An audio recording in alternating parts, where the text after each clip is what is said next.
Cartwright yn y cylch canol, lledu'r chwarae i Sam Phillips. Steff Edwards ar ras tu mewn iddo. Phillips i Edwards, torri mewn heibio i Shannon yr ergyd, i gefn yr hwyd, a mae'r tîm cartra wedi mynd ar y blaen. Steff Edwards yn erbyn i Ginglob. 6 munud o'r gêm di chwarae. Ac ergyd rymus heibio i Ramsey, dim gobaith i'r golwr. Leslie, chwilio am opsiynau, Smith sydd tu cefn i Joe Falk, Reisiad yn ddim, tuag at Venables ar y foli, Chris Venables oddi ar y llinell gan Simpson, Shannon, tacl gadarn, a wedyn mae gefn yr hwyd. Chwaraewyr Derwyddon Cefn yn gofyn am lawiad, to na ddim. A mae Ollie Shannon wedi dod â tîm Colin Kitten yn gyfartal. Gôl gyntaf o'r tymor, llai na chwarter awr o'r hanner cyntaf yn weddill. Derwyddon Cefn 1, y Bala 1. Bas ymlaen tuag at Leslie. Torri ar draws Kershaw. Mae Venables yn letchaws. Mae Correa di mynd drwy'r canol. Cyfle i Raul Cwera. Cyfle i raidd i'r asgellwr. Oedd i'r ediad dod i amseru'n berffaith. O da gan Price. Bala'n tyfu mewn i'r gêm rwan. Allan i Shannon. Rwodd i Will Evans, Correa yn y cwrt Cosby, mae'n disgyn i Venables o lithr dacl gan Simpson, arbediad wych gan Mike Jones, a wedyn Simpson yno i gael gwarad o'r briwsion. Mae Correa yn gofyn am gic o'r smotyn. O, mae'n bod wedi cael ei faglu. Cheryl Foster wedi anafu, mae reid. Mae Iwan Arwel rwan yn ei chanoli. Shannon, mlaen i Correa. Nôl i Shannon, Venables yn y cwrt Cosby, ddim yn camsefyll. Venables yn ergyd, yr arbediad gan Mike Jones, y golwr yn syth i droed Ollie Shannon sy'n rhwydo i ail gôl o'r Prynhawn. Gyda 4 munud o'r ail hanner di chwarae. Y tîm Colin Kitten di'r troi'r gêm ar ei phen. Spittle yn cyrraedd o flaen Phillips, Price a Spittle yn opsiwn o'r groeso di mewn tuag at Will Evans. O, cyfle i raidd i Mestyn Mantais y Bala. Leslie a'r gic rydd tuag at y postyn pell a Will Evans unwaith eto methu cyfle i raidd i Mestyn Mantais tîm Colin Kitten.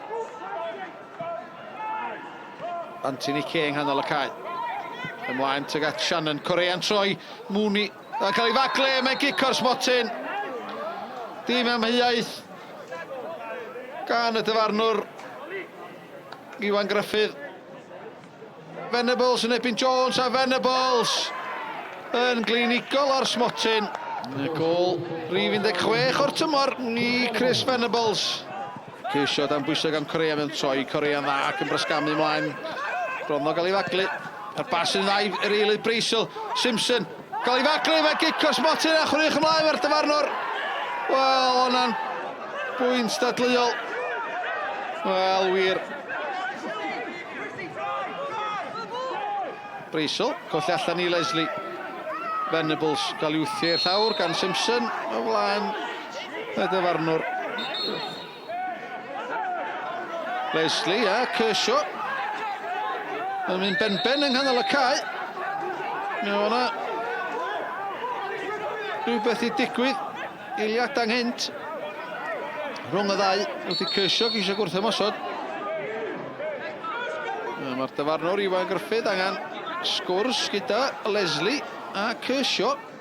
A mae'na gerdyn coch dwi'n meddwl wedi cael ei ddangos i Steve Leslie. A sy'n fydd yr un lliw yn cael ei ddangos i Ryan Kershaw. Na melyn mae Kershaw ni weld. A mae Steve Leslie wedi cael ei hel oddi ar y cae. Dyma ni, eiliad i gofio i Dan Goset. Heb chwarae ers 2 flynedd oherwydd salwch. Da i weld o yn ôl ar y cae pêl-droed. Cartwright, o, bas wych i lwybr Steff Edwards. Mae Flint yn uthro mewn i'r cwrt Cosby. Mae Richel iddo fo, mae'n disgyn i Josh Green ochr bell ar cae. Mythyn ni nôl i Breisel sy'n chodi nôl i mewn i'r cwrt Cosby. Pete yn penio allan. Cartwright ar ergyd ar y bediad yn wych gan Ramsey. Ergyd rymus gan Iwan Cartwright a'i droed chwith. Mae'n rhaid i Ramsey fod yn effro. Wrth y modd fod yn ôl ar y cae yn teimlo ffantastig eto. Holl waith rehab, broriad dwi wedi rhoi fewn, teimlo braf, yn werth o fi gael bod yn ôl allan o'r cae yna. It's great for everyone, you know, the achievement of Danny to get back and what he's done as an individual, the work rate and everything is unbelievable, you know, how hard he's worked. People don't realise how hard he's worked as an individual, and not just the hard work, his mindset to get through it as well. But the lads, you know, I'm proud of the club and proud of the lads that have helped him get there as well, but Danny's an influence for anybody in the same situation, and how he's got through it is fantastic. We've done really well first half, but 90-minute game, isn't it? And we said that 45 minutes count for nothing after 90, but really pleased in terms of the spirit that we showed, first half especially. Took the lead through good goal. We spoke before the game about really sort of starting off better than what we have been doing. We did that and got sort of our noses in front. Ultimately, it wasn't quite meant to be today. I thought it was hard for Steve Leslie because the lad stuck his head in his face for a long period of time before the referees dealt with it. So when somebody's putting the head constantly in your face, Steve Leslie's reacted like anybody would to protect himself and push him away. So, you know, they've reacted to that and sent him off, which is poor. But if the referee runs in and deals with it, Steve Leslie doesn't react like that. But anybody who's going to have a head stuck into their face is going to push the lad away.